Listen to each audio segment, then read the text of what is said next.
کچھ بھی ہو سکتا ہے بھائی, کچھ بھی ہو سکتا ہے. میں 3 ایسی چیزیں بتا سکتا ہوں جن کا کبھی زوال نہیں آتا ہے.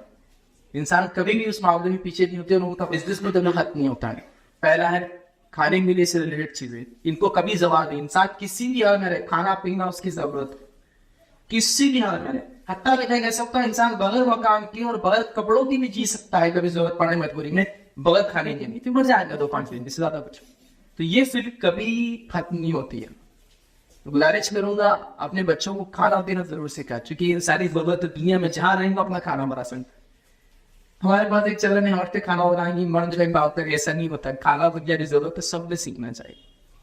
کھانا بنانا سیکھ لیا, کپڑے اور مکان, یہ ایسی چیزیں جس کا کبھی زوال نہیں. لازوال تجارت میں لازوال ہے. میں آپ کو بتاتا ہوں, آکسفورڈ کی ایک اسٹڈی تھی, جو اسٹڈی دنیا کی لانگیسٹ رننگ اسٹڈی تھی. 72 ایئرس تک ایک مطلب ایک ریسرچ ہوا. 72 ایئرس کیا ریسرچ ہو رہا ہے کہ انسانوں کو بیسک اسکلس کیا چاہیے زندگی جینے کے. اس میں کیا نکلا معلوم ہوا؟ بنیادی اسکلس میں نکلا ایک کسی لینگویج کا ریڈ کرنا آنا, پڑھنا آنا, اس کے بعد اس کو اپنا کھانا بنانا آنا, اپنے کپڑے سینے آنا, اپنے آس پاس کی چیزوں کو مینٹین دیتا. یہ بنیادی ریسرچ کا رزلٹ تھا. 70 سال ہم ڈھونڈتے رہے کہ کیا کرنا ہے. Longest running research. دین اور اسلام میں تو تمام چیزیں موجود ہیں. نبی کریم صلی اللہ علیہ وسلم اپنا جوتا خود سی لیتے تھے, موجود ہے یہ چیز. اپنے کپڑوں پہ پیوند خود لگا لیتے تھے, موجود ہے. یہ اسکل سینے کی اسکل ابھی ایک سنت ہے. بھائی عائشہ سے سوال اللہ کے رسول صلی اللہ علیہ وسلم کا نبوت کی ذمہ داری تھوڑا گھر میں کیا معمول ہوتا, تو کیا بکری کا دودھ دھو دیتے اور اپنے کپڑوں کو خود پیوند لگا لیتے. پیوند لگانا آپ کا بٹن کی ہوتا آپ سی سکتے تو دیکھ کر کوشش کرتے تھے, لے کر پائیں نہیں مرد ساتھ. لیکن اللہ کے رسول صلی اللہ علیہ وسلم یہ سارے اسکلس اور آرٹس دنیا میں سب موجود تھے جو انسان کو جینے کے لیے آپ سب جانتے تھے. تو میں کہہ رہا ہوں وہ اسکلس ہے. آپ محلے میں بہت لوگ ہیں بہت اچھے اچھے کام کرتے, چھوٹے سے بڑا. کوئی کام بچوں برا نہیں ہوتا. ہر ہنر سیکھو, اگر موقع ملے ہر ہنر سیکھو, جو ملتا ہے جو اللہ موقع دے زندگی میں, یہ سارے ہنر انشاءاللہ آپ کو کام آئیں. چلے آگے بڑھتے ہیں. اسکل سیٹ کے بعد جو کام کرنا ہے لوگوں کے اندر, چھٹیوں کے اندر کیا کام ہے وہ بھی میں نے آپ کو بتا دیا. وہ یہ ہے کہ نوجوانوں کے لیے کیریئر گائیڈنس کو ہمارے پاس ہمارے محلے پہ سمجھ لیجیے 100 نوجوان ہیں. اب 10ویں کا امتحان دینے والے ہیں, 50 نوجوان کے فلاح کرنے والے. کون ان کو رہنمائی کریں گا کہ ان کو آگے کیا کرنا ہے دنیا کے اندر؟ بتائیے کون کرے؟ ماں باپ کرے. اب ماں باپ کا تو حال یہ ہے ماشاء اللہ کہ ابا دن بھر لیپ ٹاپ پہ آفس میں, پھر گھر آ جائے تو ہیڈ سیٹ پہ ہے پورا دن. اتنا ہیڈ سیٹ پہ ہے کہ وہ کھانا کھاتے ہوئے پھر ہیڈ سیٹ پہ ہے. امی کا تو ماشاء اللہ وہ حال ہے کہ انہوں نے کیا بنا رہا ہے وہ اپنے رشتہ داروں کو بتانا ہے, کیا ان کے پاس بنا وہ بھی دیکھنا ہے. تو کتنے مصروف ہے, مطلب دونوں ماں باپ تو اتنے ہائیلی جس کو آئے گی مصروف ہے کہ ان کے پاس تو وقت ہی نہیں بچوں پہ نہیں. اب بچے کیا کریں گے, یاد رکھیے ان کو بہت کیریئر گائیڈنس دیں گا. تو اپنے ہمارے محلے میں ٹیچرس ہوتے ہیں, بہت سارے ٹیچرس پروفیسرس ہوتے ہیں, کیریئر گائیڈنس کی فیلڈ سے لوگ ہوتے ہیں. ان کا کام ہے کہ ہم اپنے بچوں کو کیریئر گائیڈنس دلوائیں کہ بچے آگے کیا کریں گے زندگی میں. ہمارے بچوں میں آپ یاد رکھیں اتنا ٹیلنٹ ہے, اتنا ہنر ہے جس کو عام زمانہ میں کہتے ہیں کوٹ کوٹ کر ہنر بڑا ہوا جاتا ہے. یہ افسوس کی بات ہے میں اور آپ یوٹیلائز نہیں کر پاتے. اب ان کیا کریں گے, آپ کیریئر گائیڈنس دیں گے. ایسے کیریئر گائیڈنس دیں گے کہ بچے جو اتنے 25 بچے ان کے اندر یہ صلاحیت ہے کہ ٹیکنیکل اسکل ان کی اچھی, انہوں نے فلاں فیلڈ میں جانا چاہیے. وہ بچے ان کے اندر فلاں فیلڈ اچھی ہے تو انہوں نے سوشولوجی کی یہ فیلڈ کو جانا چاہیے. یہ 4 بچے بڑے ہنر مند ہیں, پرسنٹیج بھی اچھا ہے, پڑھی کر کے جا سکتے ہیں انشاءاللہ. فلاں بچے جو ایکسٹرا آرڈنری بچے ہمارے پاس جو FPSC اور UPSC امتحانات جس کے ذریعے گورنمنٹ کی, مہاراشٹر گورنمنٹ کی اور سینٹرل گورنمنٹ کی سیٹس فیل ہوتی ہے, جو ہائیسٹ جس کو کہتے ہیں رینکنگ ایگزامینیشنز ہوتے ہیں, یہ اس کے لیے جا سکتے ہیں. یہ 10 بچے ہمارے پاس جو ہے پڑھائی میں تو اتنے اچھے نہیں ہیں, لینگویج بھی اچھے نہیں, لیکن ہنر مند نہیں بیچے, تو ان کو ہم کیا کریں گے 10 کو ٹیکنیکل یہ کوسٹ ڈال دیں گے تاکہ یہ روزگار سے بن جائے. ایک صنعت لے کر آپ نے وہ فلاں 5 بچے جو ہے وہ اس چیز کے ہمیں یہ کروائیں گے. یہ 4 بچے ذہین ہیں تو ان کو حفظ کے ساتھ ساتھ آپ تعلیم کے ان کے والدین کو ریکمینڈ کریں گے تو آپ بھی بچے رہیں گے اور تعلیمی, اور یہ کرنا ہے. کیریئر گائیڈنس یہ ہے بچے کی صلاحیت کو جاننا اور پھر اس نے کیا کرنا اس کے بارے میں رہنمائی کرنا. یہ کرنا ہے, یہ کرنے والے کام ہیں. ان کاموں سے امت پیچھے رہ گئی. یاد رکھیے اور یاد رکھیے آخری 2 پوائنٹ بس وہ یہ ہے کہ محلے کے اندر ہم اس چیز کا اندازہ لگائے, اس چیز کا ہمارے پاس ایک رپورٹ موجود ہو ہر بار کہ ہمارے محلے میں کتنے یتیم ہیں, ہمارے محلے کے اندر کتنی بیوان ہیں, ہمارے محلے کے اندر کتنے معذور لوگ ہیں. اس لیے کہ نبی کریم صلی اللہ علیہ وسلم نے فرمایا کہ تم تمہارے معذوروں کے ذریعے مدد کیے جاتے ہو اور اللہ تمہاری دعائیں بھی ان کی وجہ سے پوری کرتا ہے. معذور عقلی ہو سکتا ہے, معذور جسمانی ہو سکتا ہے, مطلب ہاتھ پیر آنکھوں سے, کان سے, اندھے اندھے لوڑے پہلے سب ہو سکتا ہے. اب سب یہ سب معذور ہے, کمزور ہے اسٹوڈنٹ. ان کمزوروں کی وجہ سے ہماری مدد بھی کی جاتی ہے, ہم رسک بھی دیے جاتے ہیں, ہماری دعائیں بھی قبول ہوتی. تو یہ کام کرنا ہے تو ان کا ہم ایک لسٹ رکھے. آج ہمارے محلے میں کتنے یتیموں کو بتا رہے, یتیم کی کفالت, ابھی اگر سے بات یتیم کی کفالت کرے وہ جنت میں میرے ساتھ ایسا رہے گا, نزدیک بات ہوگا. یتیم کتنے آپ کو نہیں پتا, کیا ان کے ساتھ سلوک ہو رہا ہے ان کو پتا نہیں. بیماری کتنی ہے, جن میں سے شادی کس کی ہو سکتی ہے, کس کو بے وقت شادی نہیں ہو سکتی, بچے تو فلاں کرنا ہے اور بس کوئی ریموٹ نہیں. کتنے معذور ہیں ہم کو کچھ پتا نہیں. اب کیسے مدد کریں گے بتائیے. جیسے سماج میں ہم چاہیں گے بھی تو ہماری زکات و صدقات کیسے دینی, کیونکہ معلوم ہی نہیں کوئی کیا. تو میں کیا کروں, معلوم مجھے کال آ رہا ہے, پتا نہیں کیا دنیا کے کونے سے ہمارے پاس ایک بیوہ, اس کو پیسے میں یہاں سے وہاں دے جاؤں, اور پڑوس میں ایک عورت بیوہ ہے, اس کی مدد کوئی نہیں کر پاتا کیونکہ وہ اس کے بارے میں معلومات ہے. تو یہ محلے میں رپورٹ ہونا بھی چاہیے. یہ سب ہونا چاہیے, تبھی تو ہم ان لوگوں کی مدد کر پائیں گے. اور آخر جو آج کا نقطہ آپ کے سامنے رکھوں یہ ہے, اس کام میں سب سے زیادہ بڑھ چڑھ کے خواتین کو حصہ لینا پڑے گا, عورتوں کو حصہ لینا پڑے گا. جو اللہ نے آپ میں کھوج کی صلاحیت دی ہے, سبحان اللہ, چیزوں کو باریکی سے پرکھنے کی صلاحیت دی ہے, سبحان اللہ. مطلب یہ اچھی چیز ہے, تعریف کی لائق, استعمال میں اور ہوتا ہے. ایک خاتون میں شادی میں آئی ہے جس نے ایک کوٹ پہنا, جس کوٹ میں کتنے نگ ہے, 400 نگ ہے. کتنے, 400 نگ میں سے 55 نگ اسی عورت کو دکھ جاتا ہے کہ آپا نے جو نگ پہنے اس میں 55 نگ, وہ گوٹ صحیح نہیں دکھا تھا. تو اتنی باریک نظر اللہ نے آپ کو دی ہے. تو آپ سے میں گزارش کروں گا, ماحول پہ اس باریک نظر کو رکھ کر, اپنے نوجوانوں پہ اس نظر کو رکھ کر, ان کی بے رحمی کو اس نظر کو رکھ کر ان کی اصلاح کے لیے محنت کی جائے. نہ کہ یہ ساری چیزیں کی کپڑے کیسے تھے, دن میں کیسے کپڑے دکھتے, رات میں الگ دکھتے, تو شادی کی رات کے کپڑے رات میں, دن کے کپڑے, اتنا سب ٹیلنٹ ہے. لیکن دین کے لیے, کیریئر گائیڈنس کے لیے, سماج کی اصلاح کے لیے وہ ٹیلنٹ کا استعمال ہوگا. تو گزارش کروں گا, کیونکہ مرد عموماً طور سے حلال روزی کے لیے بہت چور چور ہو جاتے ہیں, ٹوٹ جاتے ہیں, 12 گھنٹے 14 گھنٹے محنت کرتے ہیں. لیکن خواتین کو اللہ نے موقع دیا ہے, گھروں میں ہوتی ہے, مختلف ذمہ داری ان کی بھی ہے, لیکن تھوڑا وقت ہوتا ہے, وہ اس میں مدد کرے, رپورٹ جنریٹ کرے, وہ ریسرچ ورک کرے, اور پھر وہ کمیٹی کو پیش کرتے ہیں محلہ کی, اور محلے کمیٹی پھر اس رپورٹ کو لے کر آگے بڑھ چڑھ کر حصہ لے, اور پھر نوجوانوں کی پیروی کو جو ہے روکنے کی کوشش کرے. میرا ایک باتیں تھی جو میں نے بتائی کہ ہمارے نوجوانوں کو اللہ اس ٹاپک پر میں آپ کے سامنے رکھوں. اللہ رب العزت دعا کہ اللہ سبحانہ و تعالیٰ ہم تمام واقعی مانو اپنے نوجوانوں کی صحیح سے تربیت کرنے کی توفیق عطا فرمائے. اللہ رب العزت ہمیں بیمار کو کی بیماری کو جو دور کرے اور شفا عطا فرمائے. اللہ رب العزت جو مفروض ہے ان کے فرض کے ادائیگی کے اندر اللہ سبحانہ و تعالیٰ مدد کرے. اللہ رب العزت کمزور اور جو ہے معذور لوگوں کی حفاظت کرے. اللہ سبحانہ و تعالیٰ ہم تمام کو جب تک زندہ کے اسلام و ایمان کو زندہ رکھے, جب بھی